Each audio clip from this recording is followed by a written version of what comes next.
ನರೇಂದ್ರನಾಥ್ ದತ್ ಇನ್ನೊಂದು ಸನ್ನಿವೇಶ ಯಶೋದೆಯ ಭಾವ. ಠಾಕೂರರ ದೃಷ್ಟಿಯು ಎದುರುಗಡೆ ಇರುವ ನರೇಂದ್ರನ ಮೇಲೆ ಬಿತ್ತು. ಅವರ ಆತ್ಮಲೀನತೆ ಇನ್ನೂ ಹೆಚ್ಚಾಯಿತು ಮತ್ತು ಮನಸ್ಸಿನ ಭಾವ ಬದಲಾಗ್ತಾ ಇತ್ತು.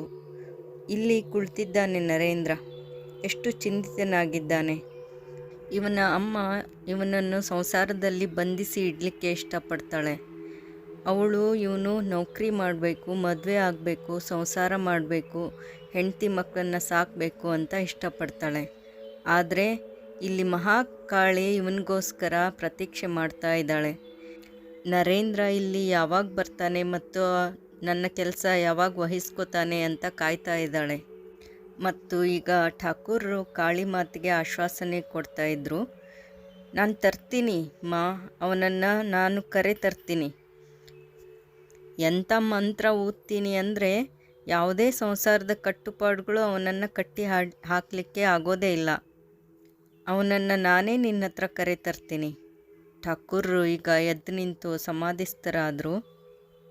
ಅವರು ಬಂದು ತಮ್ಮ ಪಾದವನ್ನು ನರೇಂದ್ರನ ಮಂಡಿ ಮೇಲೆ ಇಟ್ಬಿಟ್ರು. ನೋಡು ಮಾ, ನರೇಂದ್ರ ಬರ್ತಾನೆ, ನಾನು ನಿನ್ನ ಹತ್ರ ಕರ್ಕೊಂಡು ಬರ್ತೀನಿ. ಎಲ್ಲಿವರೆಗೂ ಠಾಕೂರರು ಸಮಾಧಿಯಲ್ಲಿದ್ದರು ಅಲ್ಲಿವರೆಗೂ ನರೇಂದ್ರನು ಕೂಡ ಅಲ್ಲಾಡಲಿಲ್ಲ. ಕೀರ್ತನ ನಡೀತಾ ಇತ್ತು. ಅವನಿಗೆ ಗೊತ್ತಿತ್ತು ಈ ಸಲ ತುಂಬ ಹೊತ್ತು ಸಮಾಧಿಯಲ್ಲಿ ಅವರು ಇರೋದಿಲ್ಲ ಅಂತ. ಅಕಸ್ಮಾತ್ ಬೇಗ ಹೊರ ಚೈತನ್ಯಕ್ಕೆ ಮರಳದೇ ಇದ್ದರೂ ಪರವಾಗಿಲ್ಲ, ನಾನು ಅಲ್ಲಾಡೋದಿಲ್ಲ ಅನ್ನೋ ಹಾಗೆ ಕುಳಿತಿದ್ದ. ಯಾವಾಗಲೂ ಹೀಗೆ ಠಾಕೂರರ ಸಮಾಧಿಯ ಸ್ಪರ್ಶ ಅವನಿಗೆ ಅದ್ಭುತ ಅನುಭವ ಆಗ್ತಾಯಿತ್ತು. ಶರೀರದಲ್ಲಿ ಕಣಕಣದಲ್ಲೂ ಊರ್ಜೆ ಚಿಮ್ಮುವ ಹಾಗೆ ಅನ್ನಿಸ್ತಾ ಇತ್ತು. ಠಾಕೂರರು ಸಮಾಧಿಯಿಂದ ಹೊರಬಂದರು ಮತ್ತು ಅವರ ಸ್ಥಾನದಲ್ಲಿ ಹೋಗಿ ಕುಳಿತುಕೊಂಡ್ರು ಮತ್ತು ಕೀರ್ತನೆ ಕೇಳುವಲ್ಲಿ ತಲ್ಲೀನರಾದರು.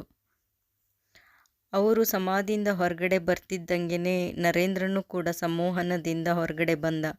ಯಾಕೋ ನರೋತ್ತಮನ ಕೀರ್ತನೆ ಅವನಿಗೆ ಇಷ್ಟ ಆಗಲಿಲ್ಲ. ಅಥವಾ ಅವನ ಮನಸ್ಸು ಹೊಯ್ದಾಟದಲ್ಲಿತ್ತೋ ಅಥವಾ ನರೋತ್ತಮನ ಕೀರ್ತನದಲ್ಲಿ ತ್ರುಟಿ ಇತ್ತೋ ಗೊತ್ತಿಲ್ಲ. ಅವನು ಇನ್ನೂ ಒಂದಿಷ್ಟು ಹೊತ್ತು ಅಲ್ಲೇ ಕುಳಿತಿದ್ರೆ ಅವನ ವ್ಯಾಕುಲತೆಯಿಂದ ಏನೋ ಒಂದು ನಡೆದು ಹೋಗ್ತಾ ಇತ್ತು. ಅದರಿಂದ ಕೀರ್ತನೆಗೆ ಅಥವಾ ಕೀರ್ತಿಕಾರನಿಗೆ ಅಪಮಾನ ಆಗ್ತಾಯಿತ್ತು. ಅದಕ್ಕೆ ನರೇಂದ್ರ ಅಲ್ಲಿಂದ ಎದ್ದು ಹೊರ ನಡೆದು ವಾಟಿಕಾದಲ್ಲಿ ನಡೆದ. ಠಾಕೂರರ ದೃಷ್ಟಿ ಅವನನ್ನೇ ಹಿಂಬಾಲಿಸಿತು. ಅವನು ಹೊರಗೆ ಹೋಗಿದ್ದಕ್ಕೆ ಅವರ ಮನಸ್ಸು ಅಶಾಂತವಾಯಿತು. ಇಲ್ಲಿಯವರೆಗೂ ಬಲರಾಮನಾಗಿ ಯಶೋದೆಯಿಂದ ಕೃಷ್ಣನನ್ನು ಕಿತ್ಕೊಳ್ಳೋ ಹಾಗೆ ಆಡ್ತಾಯಿದ್ರು. ಆದರೆ ಈಗ ಹಠಾತ್ತನೆ ಯಶೋದೆ ಭಾವ ಎದ್ದೇಳ್ತು ಅವ್ರ ಮನಸ್ಸಲ್ಲಿ.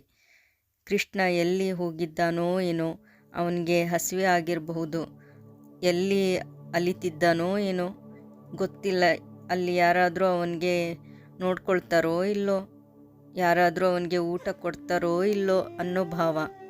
ಬಾಬುರಾಮರನ್ನು ಕರೆದು ಹೇಳಿದರು, ಬಾಬುರಾಮ್, ನನ್ನ ಕೋಣೆಯಲ್ಲಿ ಒಂದು ಪಾತ್ರೆಯಲ್ಲಿ ಖೀರಿ ಇಟ್ಟಿದೆ, ಹೋಗು, ನರೇಂದ್ರನೂ ಅದೇ ಕಡೆ ಹೋಗಿರಬಹುದು, ಆ ಖೀರನ್ನು ಅವನಿಗೆ ಕೊಡು, ಅವನು ತಿಂತಾನೆ.